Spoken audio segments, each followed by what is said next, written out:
We have a crazy amount of people living on the streets of our San Diego communities. It didn't used to be this way. But few understand how we got to this point. Lost in the confusion, typecast by many, and often misunderstood by those trying to help, are our neighbors at the center of this tragedy. The men, women, and children experiencing homelessness in San Diego. Homeless in San Diego is a podcast that shares their stories, digs into the key issues, and each episode provides our listeners with a clear, easy call to action. Want to truly understand homelessness? Want to help? You're in the right place. Welcome, everyone, to another episode of Homeless in San Diego. I'm your host, Greg Angel, CEO of Interfaith Community Services. I am joined by Sarah Gomez today. Sarah works at Cal State San Marcos and is an alumna of Cal State San Marcos and is here to tell us about your journey. So welcome, Sarah. Thank you. It's great to be here. So did you do your undergrad at Cal State also? Yes, I did. Wow. So undergrad and then... Graduate. Yeah. And what's your graduate degree in? Master's in biology. Okay. And we were just talking a minute ago, you're working at the university now. Yes. So right now I'm a instructional technician in Science Hall 2 in the biology department. And I also work as the academic coach with the McNair Scholars Program. And as an academic coach, what do you do? Pretty much like motivating the students, trying to see how their academic life, is it going well in like a holistic approach to everything that they have going on in their home life, so not necessarily are the classes well fitting, but how are they doing in their classes? And so how many students do you work with? There's 25. Okay.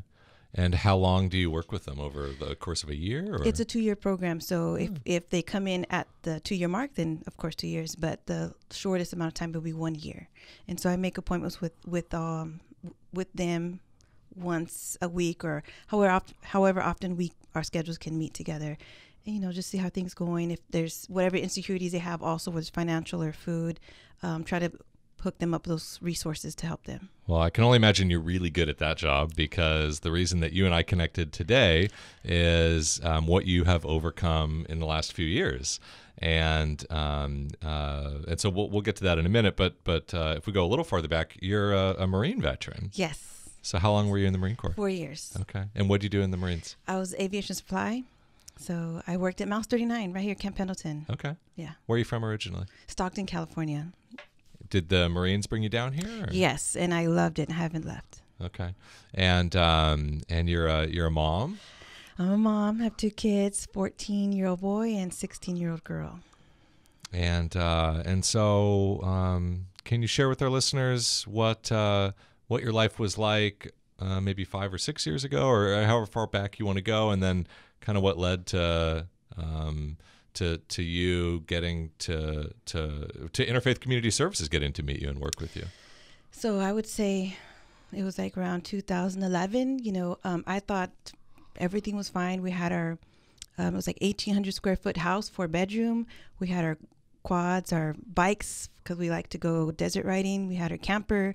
I was in school full time, but I was also stay-at-home mom, so I didn't work. My husband was in the Marine Corps at the time, and he was doing his 20s, so I think he was reached maybe 19 years in. And so our life plan was that I was going to continue my education and go to graduate school to get my PhD, and he was going to be a stay-at-home dad when he retired. Because you were finishing up your undergrad, right? I was finishing up my undergrad. And the home that you were living in, that was a home you owned. Yes, we owned that home. And that wasn't the first home that you owned. That was my 3rd home that I owned. So my first house I purchased when I was 18. When you were 18 years old? Yes. How did you do that?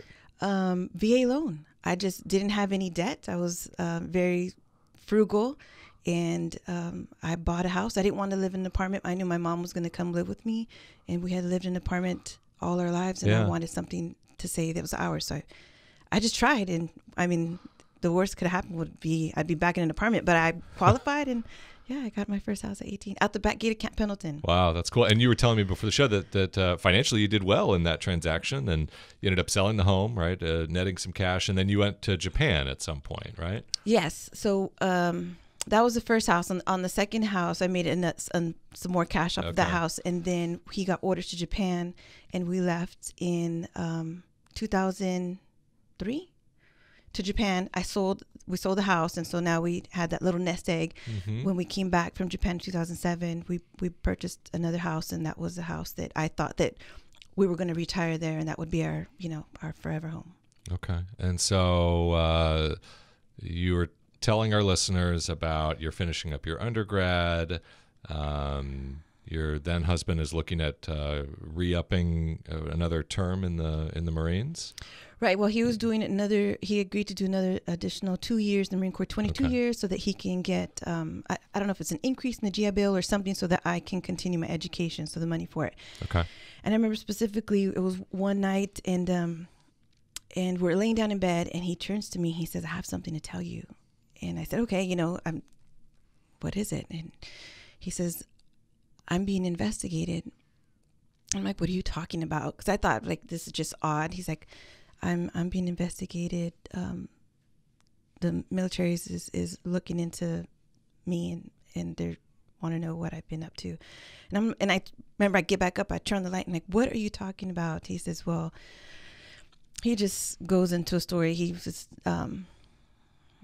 doing some things that were inappropriate, and he's being investigated, and they're looking into everything that he's been doing for quite a while, and which I had no idea. It was as though it's like those Hallmark movies, right, where he was living a double life, and I had no idea. That's crazy.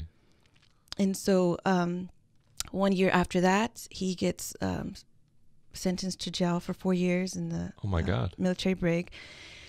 And that's when everything came to light, was that all that nest egg that I had accumulated or I had saved, he had squandered it, made really poor investments in the house that we were living, even though we had put $100,000 down on it.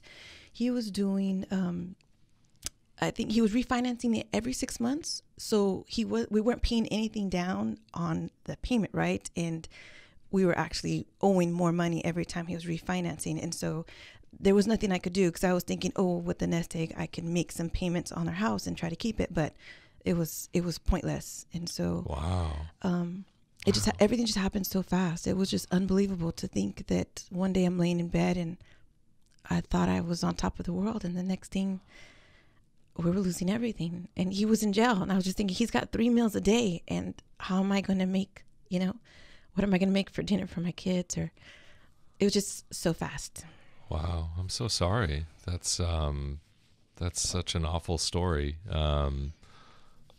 And like you said, it almost sounds like it's out of a movie with how just kind of out of the blue it is.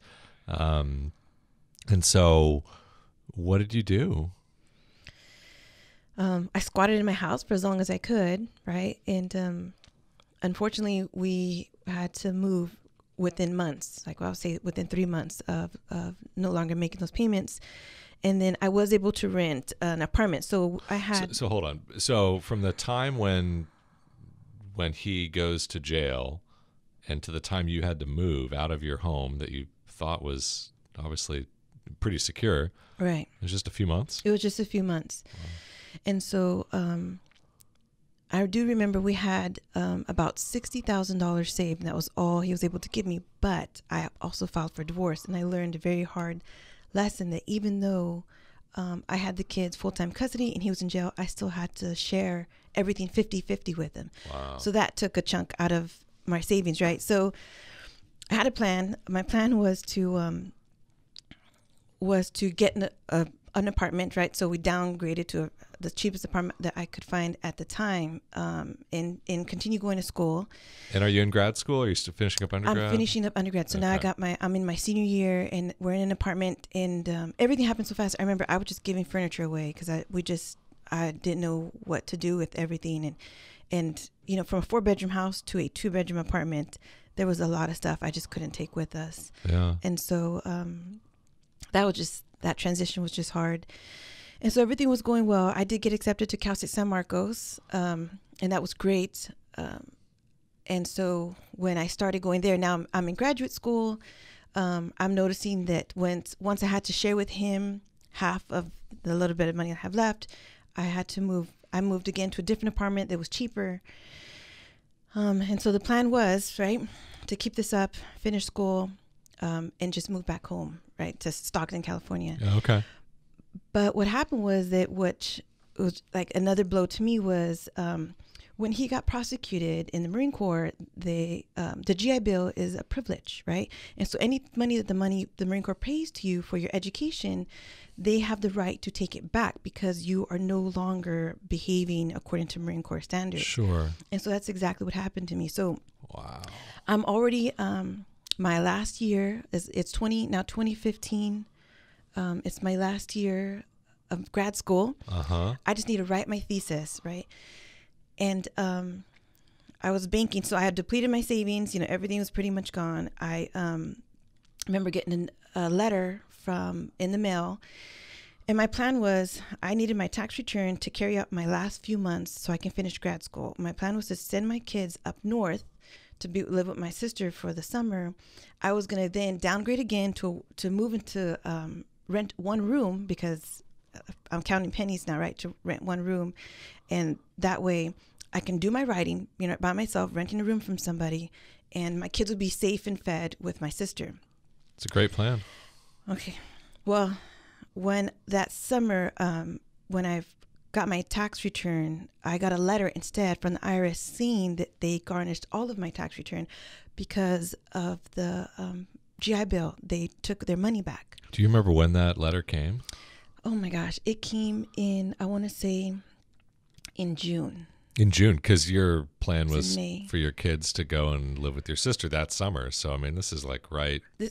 So this is like right at the end. So I want to Yeah. say it was like May. It was May, June, because I knew my kids were getting out of school and I'd have to send them up. And so when I got the letter, realizing I don't have any money anymore that I was counting on. And then when I went to tell the person that I was renting the room from, like I already planned, like, I'm sorry, I can't send my kids. I couldn't send my kids up north because I remember that then he also got out of jail at the same time. And I was too afraid to have the kids up there without me. I said, can my kids also live with me? And can I have a reduction in rent? And they were like, of course not. There's no way. Yeah. So it was just like everything was collapsing at once. And that I lost the apartment. I mean, I couldn't I didn't have the money to extend the apartment. And plus I had to return in, like sign everything. I will be moved out at the end of June. And so July, right, was when everything was supposed to kick off and this plan was supposed to take place. And it just... Wow. And all of that was within just a couple of years of having been in your own place and having a very different security or sense of what life was. Absolutely. It was very, very difficult, not only for me, but for my children also. Yeah.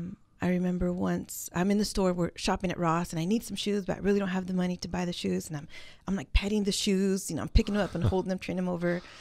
And my daughter's with me. And man, she must have been about 11 or something. And I put the shoes back and I commented to her. I said, let's just go get what we need. I said, and I said, you know, it's just so hard for me, Bea, because I need shoes and it's just so hard for me to not be able to buy what I want. And she says, she snapped at me. She says, you, she's like, what about me? I'm a kid. I want everything. And it just broke my heart. You know, she's having her own struggles. And I didn't realize that. So what did you do? What came next? What came next after that situation with Bea? I just apologized to her and I told her, you know, you're right and I'm sorry, but I was gonna be like this. No. Like what? As the apartment fell through, and as you know, June is ending and July is coming. What did you do at that point? So at that point, I was then homeless, right? Because I have no financial means to do anything for myself. I asked her girlfriend and if I could move in with her. She lived all the way in Chula Vista. Okay. And so I said yes. I mean, of course she said yes. She's an amazing girlfriend that I've been friends since the Marine Corps, right? And so I stayed with her for a while, and she told me at the same time her boyfriend was moving in, and that was later on is why I had to move from her place because just the tension between her boyfriend and my son. You know, my mentality has always been the choices I'm making, I have a responsibility to raise two functioning adults in society, regardless of what's happening, right? And so just the tension between her and my son. And my son was a kid. He's what, 9, 10. Yeah. And I just told her, I can't be here. I thank you. I thanked her for her generosity, and I really appreciate her. But I can't. For the sake of my son, this is not for us. He doesn't deserve this, and he's just a kid. And so I moved. And that motivation to move out of a situation that's either like unstable, staying with a friend, or moving out of a situation that, you know, your name's on a lease, but there's other things going on.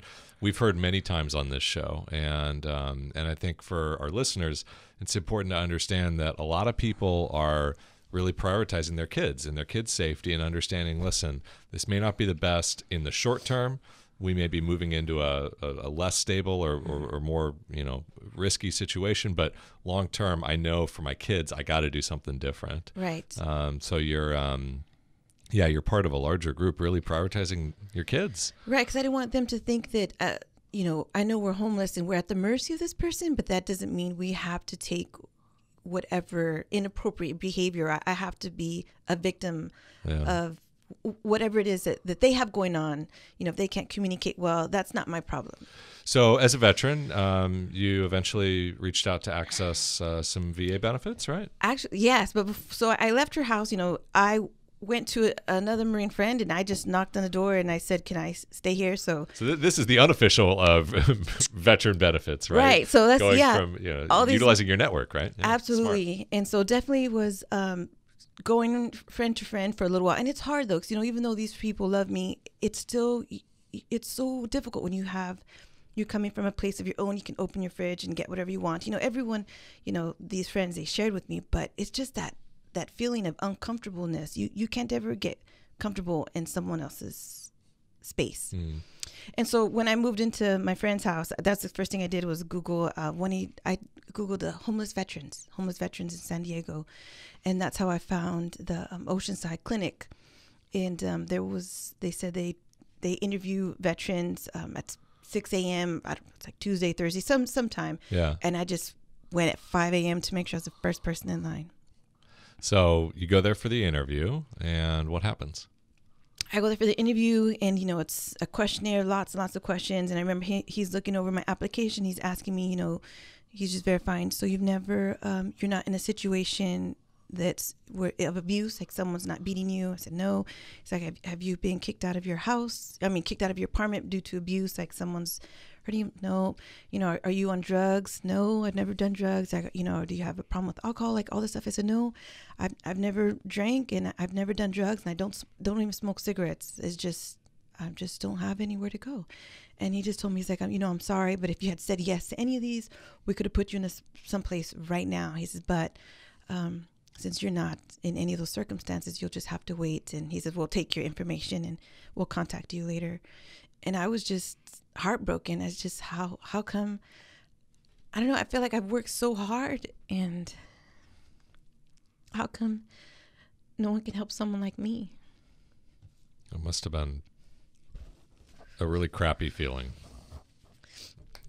Right, just to walk away and thinking I still don't have anywhere, you know, I'm still have to share a bed with my kids. It's just. So what happened from there? So from there, I waited, and it wasn't long though. It was about a month, and then someone called me from Interfaith, and they asked me if I needed a place still. I said absolutely. Yes. And so they helped me. They said I was working part-time. They said my income wasn't enough, and I needed to get on welfare, and I never thought of getting on welfare. You know, that has to do with back in childhood trying to be self-sufficient. Sure. And was the outreach from Interfaith Community Services, was that a result of you meeting with the VA? Yes. Okay. So the VA put out the Interfaith in contact with me. And so it was a huge blessing. And so Interfaith, they told me what I need to do. You know, you need to get on welfare. You need to have some sort of income more than what you're making now. And then we'll see about, we can get you an apartment. And they're telling me, like, you need to do this quickly. It takes about a month to get on welfare, and then we have an apartment coming up in, 45 days. So, oh, wow. Yeah. Okay. So it was great. They're letting me know what's going to happen. And so, do you remember what time of year this is? Cause you were talking about, Yes. So this was in it was 2015, and I remember this was it was the summer of 2015, right? Because So it's still in that summer, because you like when June, when things kind of fell apart, and then you're with a friend. So it's still that same summer, right, because Okay. I remember I've moved into the apartment when Interfaith gave me the apartment for military veterans. I moved in November of 2015, Okay. and that was just amazing.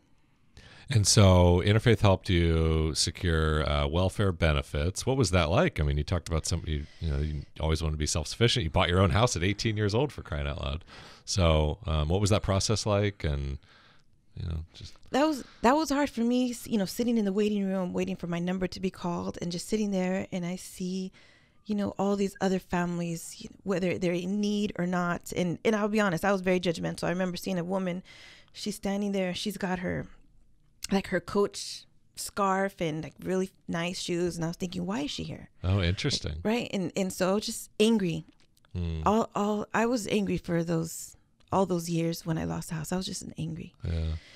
And it was hard, I was speaking to the woman that was handling my case. She was just surprised. She's like, you're in school and you're getting your master's? And I said, yes. And she was just in awe. She was just, praising me too. She's like, you're amazing. You're really inspiring. And she's talking about how she wants to go back and get her master's. Like, you should do it. And she had her own hardship story too. She was actually taking care of a nephew or something. So, we're learning, this experience helped me learn that there's a lot of stories out there. Well, she was right. You are inspiring, Sarah, and you were prioritizing your kids throughout this whole process. You were completing your graduates, your master's degree in biology. Yes. Right. And so through Interfaith, it was a program called that the VA funds, called Supportive Services for Veteran Families. The grant that helped you and your family actually went away 2 years ago. And we're in the process of trying to bring it back to our North County community. It was about $1 million a year that went to help families in your situation to either prevent or overcome homelessness, veteran families. And that resource has gone away in the meantime. So hopefully it'll be coming back, because there's a lot of other people, unfortunately, in similar situations. And so that assistance helped you move into an apartment. And you said you moved in November. And so it's your own place. You got your name on a lease. It's your home, right? Yes. And so the way the program was, though, I don't think that with my circumstances, I had no money. I mean, there were times where I remember I remember checking my bank account on the phone, and I have like $20, and I'm thinking, okay, I have to do laundry, but I have to buy groceries, but I can't buy groceries because it's only $20, but I need gas in the car. So I'm like, what do I do? And I just, breaking down, crying, and just praying, asking God, like, how do I continue to the next day? Even though, during those times where I had the apartment, but we're eating quesadillas every day, breakfast, lunch, and dinner. Up to this day, my son will not eat a quesadilla because I couldn't afford the food, right, that we needed. And so when I was, no money, financially broke, and Interfaith put me in this apartment, the program that I was in was what really changed my life, because I had to, I'm on welfare, so now I'm using that money to pay my rent. But what Interfaith did was that they paid that first rent for me. And that made such a big difference, because with the money that I would have paid during rent, I use it to pay off some of my credit cards. Because, of course, when times are hard, you just charge everything. Yeah. So I have this ridiculous debt. And so it was a step program. They paid, I want to say, the first 2 or 3 months rent for me.